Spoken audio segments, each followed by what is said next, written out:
muito bem-vindo, seja muito bem-vindo aos Embaixadores de Cristo. É aqui que você recebe algo novo todos os dias para edificar a sua vida. E o melhor, direto da Palavra de Deus. Eu sou o Axel e hoje, a mensagem de hoje é incrível e o tema ainda melhor.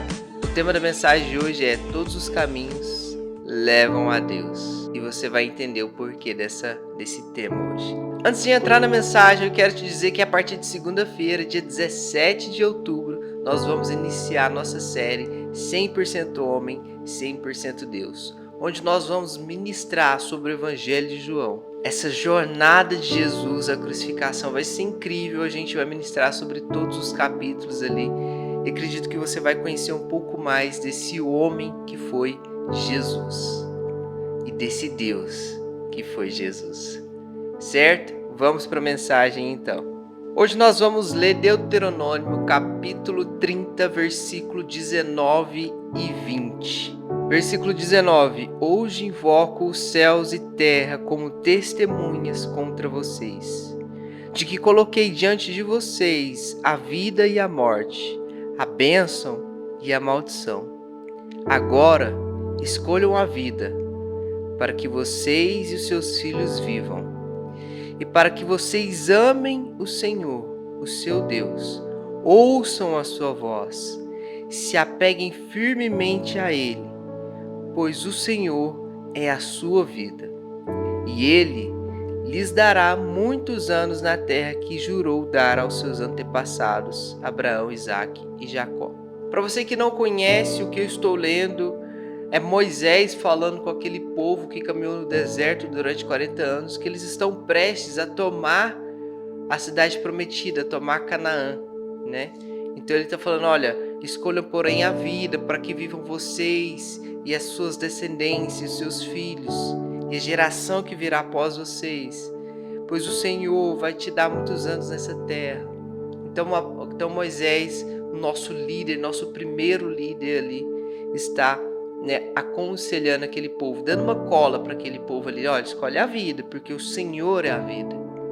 E por que eu escolhi todos os caminhos levam a Deus como tema?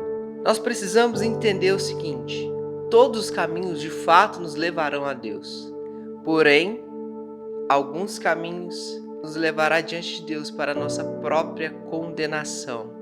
Mas existe um caminho que vai nos levar, só apenas um, que vai nos levar diante de Deus para a nossa salvação. E esse caminho é Jesus Cristo. É o que Moisés está dizendo aqui: escolham porém a vida, amem o seu Senhor, ouça a sua voz, apeguem-se firmemente com Ele, pois o Deus, o seu Senhor, é a sua vida. Eu preciso que você entenda nessa manhã que não existe vida fora da presença de Deus. Eu preciso que você entenda que existe dois caminhos: vida, morte, bênção e maldição. Se você escolher viver a vida, o caminho da vida, você vai escolher viver como Jesus viveu neste lugar.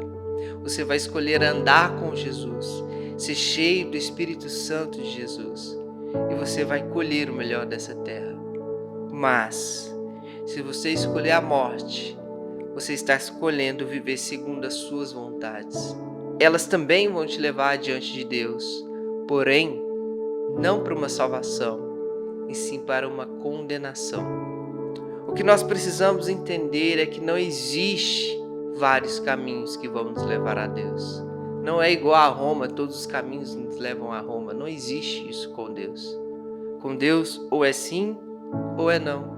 Ou é quente, ou é frio. Em Tiago 3,12, a Bíblia vai nos dizer: meus irmãos, pode uma figueira produzir azeitonas? Ou uma videira produzir figos? Da mesma forma, uma fonte de água salgada não pode produzir água doce. Se de fato você quer escolher a vida, não existe outra opção para você. É necessário que você escolha apenas a vida. É necessário que você escolha viver apenas nos caminhos do Senhor, pois uma fonte ela não vai jorrar água doce e salgada. Se essa fonte ela tem essas duas águas, O caminho que ela segue não é o da vida, não é o da bênção. Então nós precisamos entender nesse dia que assim como Moisés estava orientando aquele povo, Deus também quer nos orientar. Ele quer dizer para nós, olha, escolha porém a vida, porque eu quero abençoar não só vocês, mas os seus filhos, a geração que vai vir depois de vocês. Isso é muito importante, porque nós precisamos entender que todas as ações que nós fazemos aqui geram uma consequência que será colhida pela próxima geração. Então, a partir do momento que você escolhe viver segundo as suas vontades, você pode ter certeza que a próxima geração não vai colher o melhor deste lugar. Ah, mas, cara, eu tô deixando carro, eu tô deixando casa, eu tô deixando uma empresa que fatura milhões todos os meses. Ei, nada disso importa se não tiver a presença de Deus. O que adianta o seu filho, a geração que assumir tudo isso, que vier depois de vocês, ter tudo isso, mas não ter a presença de Deus? Viver sempre depressivo, com uma pressão, com uma responsabilidade de fazer aquilo dar certo, porque deu certo nas suas mãos. O que adianta ele ter tudo isso, mas não ser uma pessoa de bom caráter? E a partir do momento que você escolher viver segundo a vontade de Deus e andar nos caminhos da vida, ouvindo a voz do Senhor, amando o Senhor sobre todas as coisas, as suas gerações colherão o melhor dessa terra. Independente de quem vier após você, olhará para você e falar, cara, esse homem foi um homem de Deus. Esse homem nos deixou a presença de Deus. Você não pode ter deixado nada fisicamente, casa, carro, nada. Mas se você tiver deixado a presença de Deus, os caminhos do Senhor bem claros para eles, você estará deixando a melhor herança que você poderia deixar. Ei, escolha porém a vida. Ouça o Senhor, apegue-se firmemente com Ele. Aleluia, aleluia. Nós precisamos entender o que a palavra nos diz. Primeiro o reino de Deus e a sua justiça, e as outras coisas serão nos acrescentadas.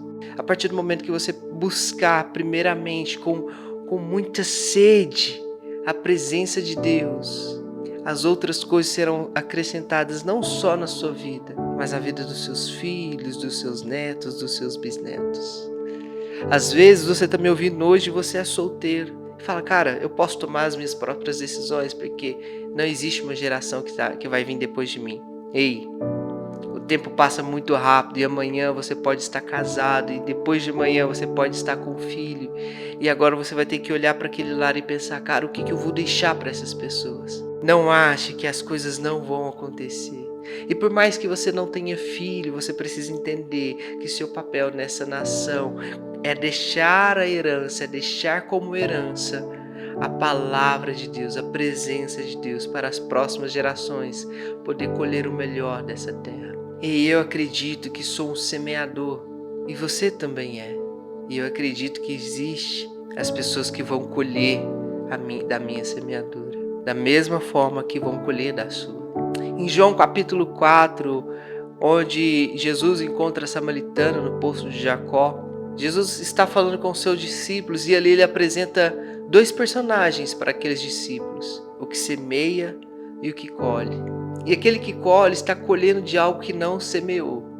Então, se Jesus disse isso para os discípulos, então quer dizer que se a gente semear coisas boas, alguém vai colher coisas boas também. E se a gente semear coisas ruins, alguém vai colher coisas ruins também. E agora eu te pergunto, quem será esse alguém que vai colher de você? Se você se olhar hoje e fazer uma reflexão, o que as pessoas estão colhendo de você neste lugar? Qual é o rastro que você tem deixado?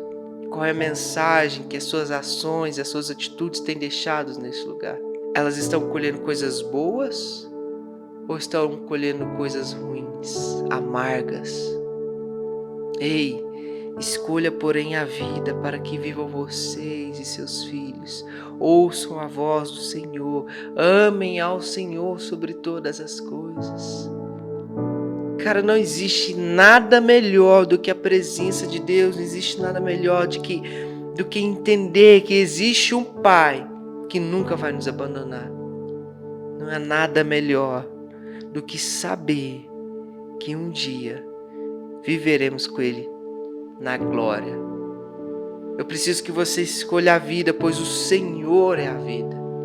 Eu preciso que vocês escolham a vida para que vocês ouçam a voz dele e amem a ele sobre todas as coisas.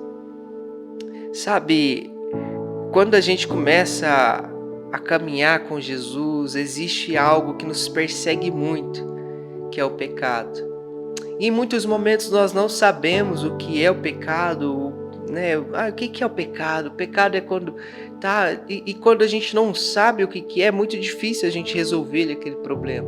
Né? Quando o seu carro estraga e você não tem conhecimento nenhum sobre mecânica, é muito difícil. Você abre o capô do carro, olha ali o motor e para você tá tudo normal, mas ele não tá ligando. E aí vem o mecânico que sabe exatamente o que é, pede para você dar partida, ele pelo ouvido ele já entende, não, pera aí, que o cara mexe, em 2 segundos ele arruma o seu carro. Então nessa manhã eu quero te mostrar, eu quero fazer você entender o que é o pecado, para que você vá direto onde está o problema e tire ele da sua vida, para que você comece a funcionar diante da presença de Deus. Para que as suas escolhas agora sejam a vida diante da presença de Deus. O real pecado que nós temos é não amar a Deus acima de todas as coisas. Porque quando você não ama a Deus acima de todas as coisas, você começa a fazer algo que não agrada a Deus. Mas a partir do momento que você amar a Deus acima de todas as coisas, toda vez que você for fazer algo que o seu espírito te incomoda, você não faz. Você sabe, não, isso aqui não vai agradar a Deus. Então você deixa de fazer. Então muita gente fala, não, pecado é a pornografia, pecado é isso, pecado é aquilo outro. Tudo isso é pecado de fato, mas esse pecado, ele não é o problema na sua vida. O real problema na sua vida é quando você não ama a Deus acima de todas as coisas. Porque a partir do momento que você amar a Deus acima de todas as coisas, você deixa de fazer isso. Você deixa de fazer aquilo que a sua carne tanto quer. E começa a fazer as vontades de Deus. Começa a entender que debaixo da submissão de Deus, a sua vida é bem melhor.